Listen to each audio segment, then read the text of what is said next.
Shorted. Ngayon, ang alamin natin kung saan banda yung shorted. Nasa transformer ba? Or nasa diode? Or nasa amplifier? Ngayon, supply nito ay individual siya or nakahiwalay. 34034 na dual. Okay, ito yung isang 3434. Tanggalin natin to. Tanggalin muna natin to. Tanggalin natin to. Okay. Ayan, tinanggal ko na yung dalawa. Dalawang 34 yan. Ngayon, switch on natin. Tingnan nyo kung ano mangyari. Okay, abnormal siya. Okay, ayun na, nag-normal siya. Hindi nag-relay, gumana yung fan. Ibig sabihin, buo yung transformer. Click tayo sa may power amplifier ulit. Nakatapos ko lang ng LX20 gumawa eh. Ito naman, concert na K4 ito. K4, saan yung casing niya? Ito to. Nanggal ko yung casing niya, no? Concert na K4. Okay, shoutout sa may-ari nito na taga Pasig. Okay, maraming salamat sir. So, kakatiwala mo na ang unit ko ito sa akin ha. Concert K4, ang issue nito kaya dinala ito sa atin ay pumuputok yung fuse daw. Kung saang fuse yan, dito. Ayan, sa easy line nya. Dito. Okay? Ayan. Ngayon, ang history ay nabili ni Sir to ng defected or may sira.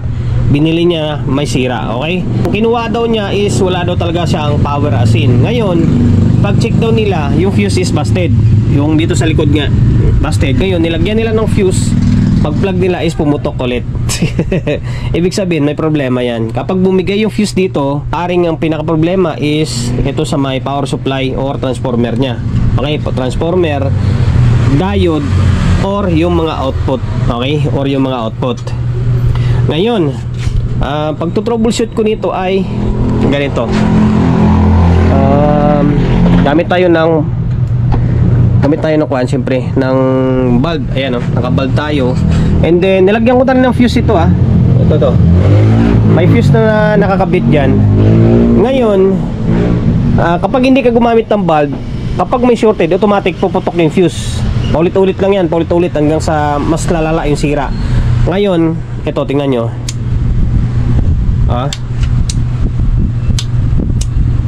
May shorted. Tapos hindi nag-indicate yung power dito. Diba? Shorted. Ngayon, ang alamin natin kung saan banda yung shorted. Nasa transformer ba? Or nasa diode?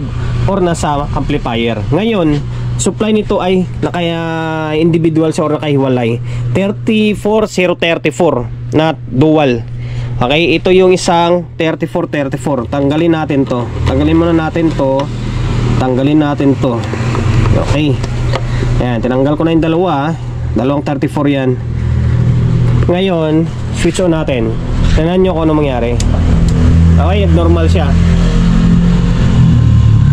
Okay, ayun na, nag-normal siya. Hindi nag-relay, gumana yung fan. Ibig sabihin, buo yung transformer. Buo yung transformer. Ngayon, ang alamin naman natin kung aling channel ang may problema. Sabi na lang natin or diode or ano man.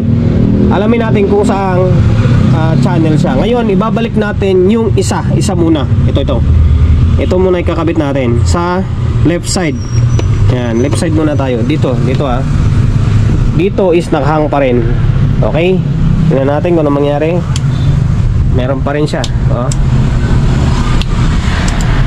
May shorted pa rin. Ngayon, bunutin naman natin itong isa. Ibig sabihin may problema dito. Bunutin natin. Pasensya na, medyo haba to. At least naipapaliwanag ko. Ngayon, ito naman yung ibabalik natin, channel 2. Baka sakaling good yung channel 2, di ba? Yung channel 1 lang may problema. Ngayon binalik ko na. Okay, nakahang yung channel 1. Ulitin natin. Mayroon pa rin.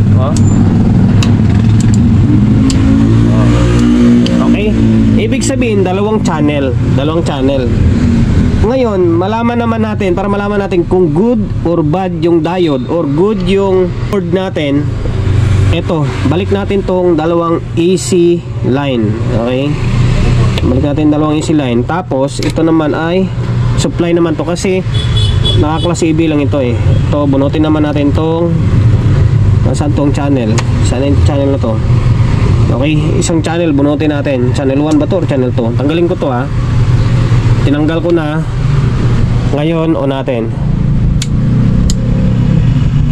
Okay. Nag-normal. Oh, nag-normal siya oh. Ngayon, anong channel yan? Alamin natin kung anong channel to. Okay.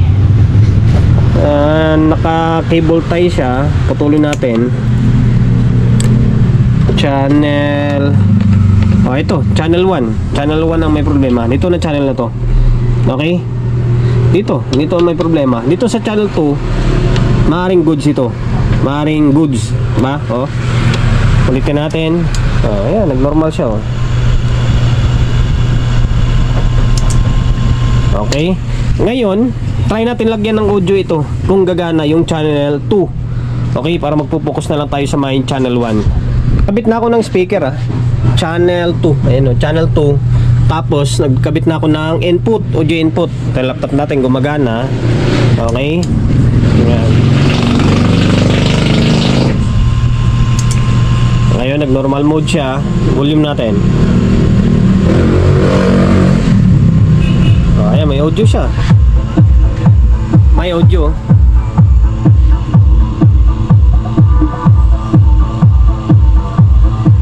Okay, goods yung channel 2. Working siya.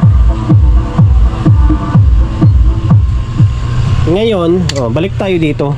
Balik tayo sa my channel 1. Maaring sira dito is yung mga output nya. Okay, paklasin natin channel 1 para ma-repair na natin. Binaklas ko na yung board ng channel 1. Tapos ito yung drive nya, ito yung output nya. Hiwalay natin. Hiwalay natin para ma-check natin to pa isa-isa. Okay, dito sa may diode, sa may fast recovery diode, malaman kung may shortage yung output or wala. Dito naka-extend lang nga tayo. Ngayon ito siya. Yan, may shortage siya. Naka-reverse na tayo naka-reverse na yan, may short. Tapos dito ay may short din kabilaan. Dapat kapag naka-reverse ka, dapat hindi ito magsasagad yung reading niya. Okay, negative positive yung may shorted. Ngayon, ang alamin natin kung ilang piraso. Kailangan iangat mo lang itong mga bloke. Pwede mong iangat yan. Machi-check mo na yung output pa isa-isa. Okay, iangat natin itong mga bloke. Tapos i-check natin naangat ko na yung mga bloke. Ayan. Ito, iniwan natin kasi may slot ito Ito, naangatan natin lahat. Tapos, tag-iisang pares yung nadali. Itong tinanggalan ko ng tornilyo. Ito shorted to. Ayan short. Tapos lahat na to ay good na. Good na yan Sa may kabila naman, nito, kabila ay tinanggalan ko na rin ng ito, dito naman siya na side or dito banda. Tinanggalan ko ng tornilyo para matandaan ko. Okay, short din ito. Ayan Ngayon, tanggalin ko tong pares na output na to. Tapos, check natin. Balik natin mga bloke. Tingnan natin kung magkakaroon pa ng shorted tong bloke. Yung bloke. Yung diode pala. Yung fast recovery diode. Balik ko na yung mga bloke nito. Ayan. Ngayon, check natin yung fast recovery diode kung may shorted pa or wala. Ito, naka-reverse tayo Okay. Wala na yung isa wala na. Okay na to. Ngayon, balik natin tong board, balik natin tong drive nya, and then diretso palitan na natin to, saka natin testing. Ganun din naman magbabaklas pa ulit tayo. Dagdagan ko na ng output to, tapos testing na natin. Okay, sana output lang. Nagdagan ko na ng output. Ito yung isa tapos dun sa ilalim yung isa, saan babanda yun? Wala, hindi makita. Basta kompleto na output. Tapos binalik na natin itong drive nya. Ngayon, tingnan natin kung magiging normal siya or mayroon pa ring problema. Sana wala na, di ba? Okay, nakabal pa rin tayo. Ayun normal na siya Ayun, nag-trigger ang relay. Kaso parang di umiilaw itong protect. Putol. Putol pala itong isa, oh. Sa protect lang naman yan, ilaw yan ng protect. Okay, kaya pala sabi ko hindi umiilaw. Normal na siya. Umiilaw yung dalawa. Output yung nadali. Ngayon,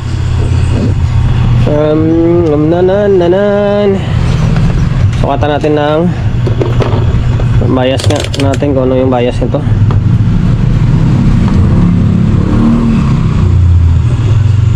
Okay. Ayan, nasa 0.4. Nasa 0.4. Na normal yan sa concert. Medyo mataas naman talaga yung bias nito eh. Dito wala akong makitang ko na. Okay, ayan siya, oh. Normal na. Dito, ba't parang wala dito, ah?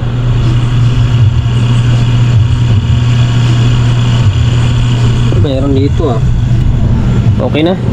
Ito parang hindi ito gumagana tong isa. Ba't ganun? Putol yung panyo. Wala tong isa, oh. Check ko na lang tong bakit wala. Baka yung point parang maluwag nga yung pointer. Ay, hindi ko pala nahinang na maayos. Pero okay lang. Hinangin ko na lang yan. Although okay na. Ngayon, gagawin natin ay maglagay tayo ng speaker, natin kung ano mangyari. Speaker, lagyan natin. Tapos dalawa. Ayan. Tapos input, dalawa din. Okay, play natin yung laptop natin. Papalitan pa natin ilaw to. Yan, ilaw lang naman papalitan dyan. Tapos sinangin natin yung emitter ng isa. Okay. Ngayon, sana may audio. Yun, may audio. Ayun, meron siya, oh.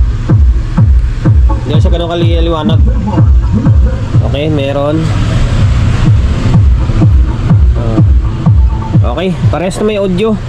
May tumatawag yung cellphone ko. Ngayon, palitan ko tong ilaw, tapos sinangin ko tong emitter. Okay, palitan ko na ng ilaw. Sana may ilaw kanina, tinapon ko, ito siya, oh. Kaya putol, oh. Kinalawang eh. Okay, ngayon bago na to. Yan, bagong palit natin. Ngayon, eto hininang naman natin to. Hindi ko pala nahinang na maigi yung bloke. Okay, ulitin natin. Ayan, umilaw na siya, oh. Mas maliwanag pa to against dito. Bago kasi. Ngayon, okay, wala pala. Ayan, para matapos na yung vlog natin, ah.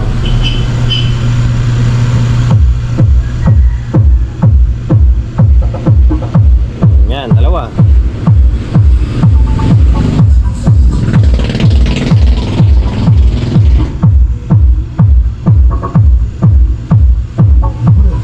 Okay. Okay na, hanggang dito na lang. Sira yung output. Ngayon, lilinisan ko pa ito. Ko-compressor natin to. Tapos yung mga switch sa likod, sabi ni Bossing matitigas daw. Lagyan natin ng contact cleaner. Okay, sana nakapagbigay idea tayo sa mga kapwa natin technician na medyo bago-baguhan pa lang kung paano mag-troubleshoot ng ito klaseng unit. Concert na K4 na yun na, sumisibak yung fuse niya. Ayan, ganyan ang diskarte ko kapag mag-troubleshoot ako ng step by step. Okay? Hanggang dito na lang.